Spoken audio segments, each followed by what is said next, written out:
Assalamualaikum warahmatullahi wabarakatuh. Kembali lagi di channel YouTube saya.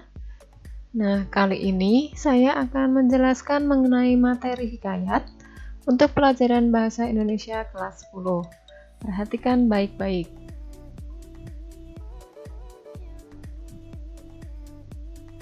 Nah, sebelum memulai ke materi, ada satu kata mutiara atau kalimat mutiara dari seorang tokoh yang bernama C.S. Lewis, yaitu suatu hari kamu akan menjadi tua dan mulai membaca cerita dongeng lagi.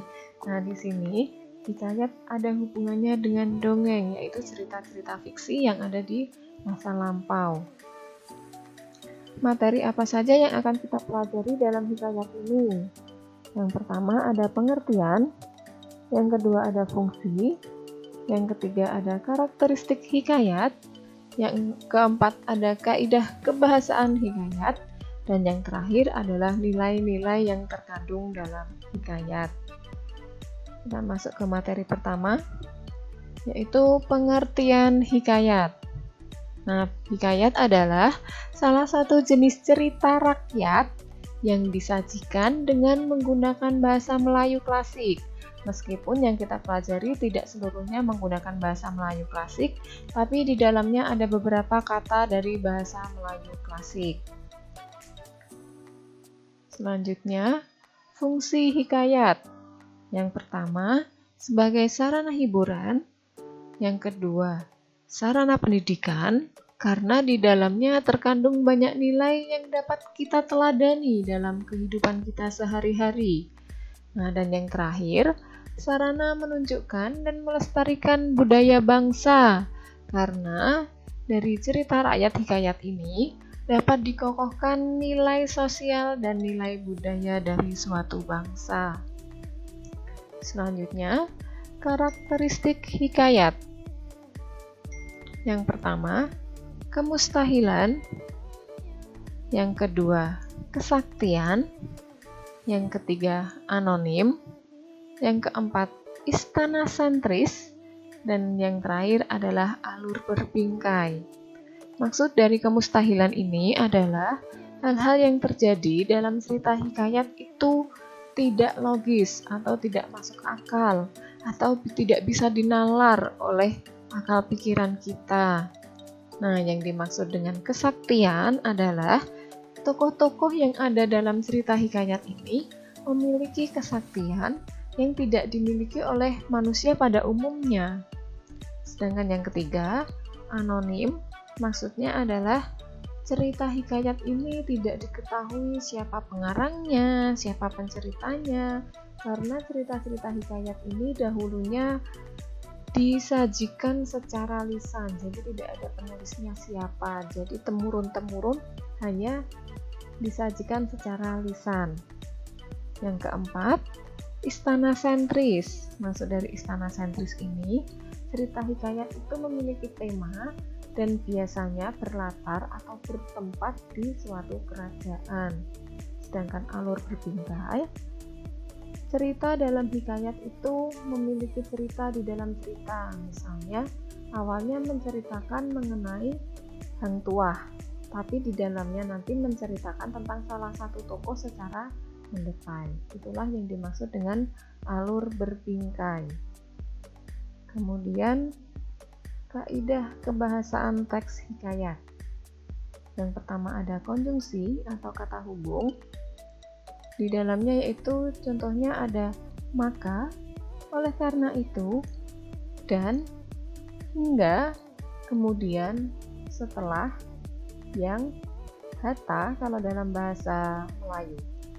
Kemudian ada kata arkais, adalah kata-kata yang sudah tidak dipakai untuk saat ini, karena ini adalah kata-kata yang sudah jarang digunakan atau sudah asing di telinga kita.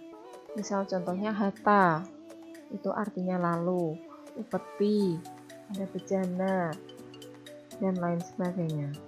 Kemudian yang terakhir, menggunakan majas, biasanya menggunakan majas antonomasia, majas simile, majas metafora, dan yang terakhir majas hiperbola.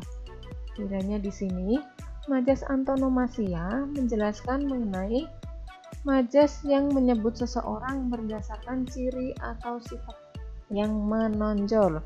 Misalnya contohnya, si kaya, si cantik, si pintar, sang juara. Itu adalah contoh majas antonomasia. Biasanya di awalnya ada kata si, sang. Kemudian yang kedua, majas simile adalah majas yang membandingkan suatu hal dengan hal lainnya menggunakan kata penghubung atau kata pembanding. Biasanya kata pembandingnya itu ada kata laksana, seperti, bak, bagaikan. Contohnya, seperti warna bendera bergambar senjata yang merebak dan dikibarkan sembunyi-sembunyi, yang menunjukkan majas simile adalah ada kata seperti. Kemudian majas metafora ini hampir sama dengan majas simile, yaitu majas perbandingan yang membandingkan secara langsung tanpa adanya kata penghubung atau kata pembanding. Contohnya, Raja Siang keluar dari ufuk timur. Raja Siang ini adalah orang yang bangunnya siang. Kemudian, majas hiperbola, tentu kalian tidak asing dengan majas hiperbola adalah majas perumpamaan yang menunjukkan suatu hal secara berlebihan. Contohnya, bahagiaku melambung tinggi sampai ke angkasa.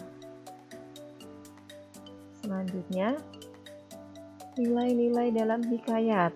Ada nilai religius, ada nilai moral, ada nilai budaya, ada nilai sosial, ada nilai edukasi, dan yang terakhir ada nilai estetika.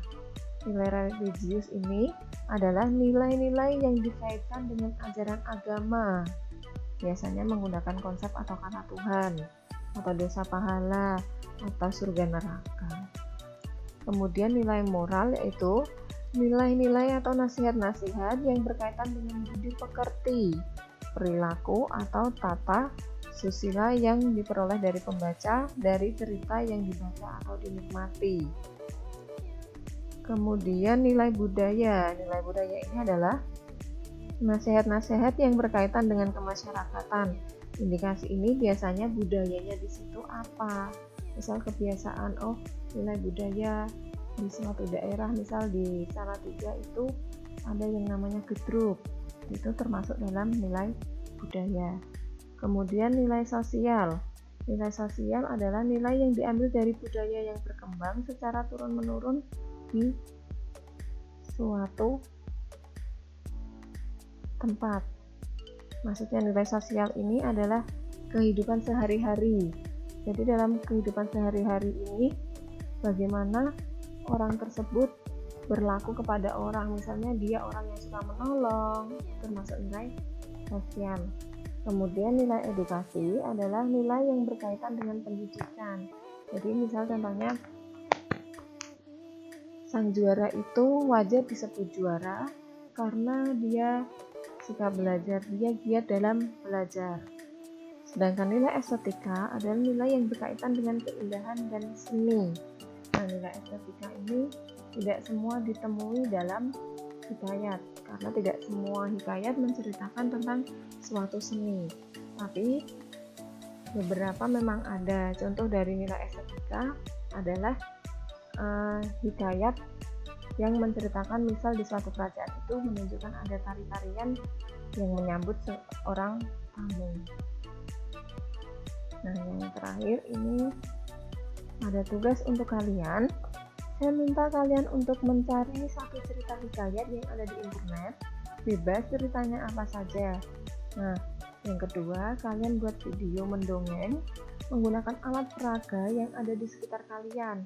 Boleh kalian buat sendiri, boleh dari boneka yang kalian punyai, boleh dari apa saja yang menunjukkan karakter-karakter dari tokoh yang akan kalian ceritakan. Nah, yang ketiga, video berdurasi minimal 3 menit. Ingat, minimal 3 menit. Dan yang keempat, video yang sudah kalian buat itu silakan kalian kirimkan melalui WhatsApp saya. Dan ini adalah contoh kalian mendongeng. Perhatikan baik-baik.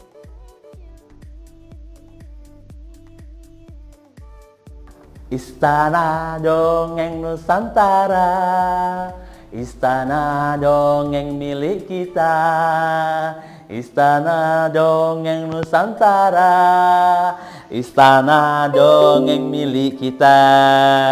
Assalamualaikum warahmatullahi wabarakatuh. Sahabat dongeng Indonesia, ketemu lagi dengan saya, Kak Nasir dari Istana Dongeng Nusantara. Ya, kali ini kita akan berjumpa lagi dengan tema atau materi yang berbeda, masih berkutat tentang dunia dongeng. Nah, hari ini saya akan berbagi contoh dongeng. Ya, contoh dongeng dengan menggunakan alat peraga. Dan alat peraga yang saya gunakan adalah boneka tangan. Tereng! Iya, ini boneka tangan yang saya gunakan untuk mendongeng. Nah, sahabat dongeng Indonesia, saya akan mendongeng menggunakan bantuan peraga dua tokoh ini. Yang satu adalah boneka tangan yang fisiknya menggambarkan seekor kodok atau katak. Satu lagi adalah boneka tangan yang menggambarkan seekor monyet. Oke? Udah siap? Mudah-mudahan akan menjadi inspirasi kita semuanya praktek mendongeng. Kita akan mulai. Hai adik-adik semuanya, ketemu lagi dengan Kak Nasir. Hari ini Kak Nasir akan mendongeng loh. Udah siapkah semuanya? Iya. Dongengnya berjudul tentang indahnya berbuat baik. Ya, indahnya berbuat baik. Cerita dimulai dari seekor monyet yang sedang jalan-jalan. Monyet itu bernama Monkey.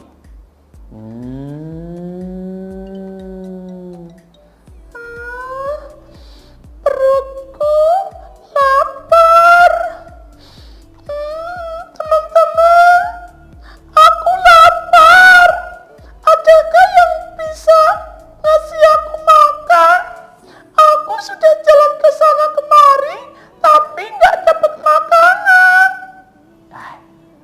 Ada seekor monyet yang bernama Monkey, ya kelaparan adik-adik. Nah, kira-kira dia mau ngapain lagi ya? Baiklah, tapi aku nggak boleh menyerah. Aku harus tetap berusaha untuk mendapatkan makanan. Aku akan terus berusaha. Coba aku jalan ke sana Ya Allah, bantu aku ya. Nah, adik-adik, si monyet kecil yang bernama Monkey pun terus berjalan berusaha mencari makan. Di tempat yang berbeda, ada seekor binatang yang lain sedang tertimpa musibah. Oh, tolong! Tolong aku! Adakah yang bisa mendengarku? Tolong! Wahai penghuni hutan, tolong aku! Tolong! Adik-adik, ternyata ada seekor katak yang sedang minta tolong. Kira-kira kenapa ya katak sedang minta tolong ya? Aku nggak bisa bergerak. Kakiku terjepit batang pohon. Tolong! Oh, ternyata si katak kecil tadi terjepit kakinya oleh batang pohon. Makanya dia tidak bisa bergerak, dia minta tolong. Nah, ketika si katak sedang minta tolong, ternyata si Monkey lewat depannya. Mudah-mudahan hari ini aku dapat makanan. Tolong! Suara apa itu? Tolong aku! Sepertinya ada yang minta tolong. Coba aku cari dulu. Tolong! Ternyata betul. Halo? Tolong! Oh, alhamdulillah ada pertolongan. Tolong aku. Kamu siapa? Aku Kajo. Namamu Kajo? Iya, katak hijau. Kamu kenapa minta tolong? Lihat, kakiku terjepit. Bisakah engkau menolongku? Tentu saja. Sebentar ya, aku cari cara. Ternyata si Mangki ketemu si Kajo dan Kajo minta tolong sama si Mangki untuk melepaskan kakinya dari jepitan. Dan alhamdulillah berhasil dilepaskan kaki itu dari jepitan batang pohon. Terima kasih. Nama kamu siapa? Aku si Mangki. Kenapa kamu sampai sini? Sebenarnya aku sedang cari makan. Aku lapar. Oh, kebetulan sekali. Mangki, ini aku pun sebenarnya sedang dapat tugas dari Pak Tani untuk membagikan pisang kepada siapapun yang mau. Maksudnya? Iya, Pak Tani sedang panen. Dia memintaku membagikan pisangnya kepada siapapun yang menemuiku. Maukah engkau menerima pisangku, Mangki? Betul? Itu untukku? Iya. Alhamdulillah. Alhamdulillah. Akhirnya rezeki itu Allah itu datang. Ya, ini buat kamu. Terima kasih, Kajo. Sahabat dongeng, Mangki menolong Kajo. Ternyata kebaikan Mangki ini langsung dibalas sama Allah. Kajo mendapat tugas dari Pak Tani untuk membagikan pisang hasil panenannya. Dan tentunya ini adalah jawaban dari doa Mangki. Nah, adik-adik semuanya, cerita ini mengandung pesan buat kita semuanya. Teruslah berbuat baik, karena berbuat baik itu indah dan akan kembali kepada yang berbuat itu berupa keindahan dan kebaikan.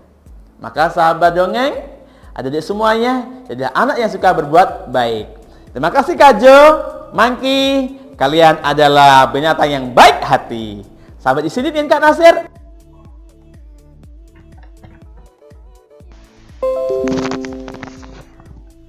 Nah, itu adalah salah satu contoh dari dongeng yang akan kalian buat seperti itu.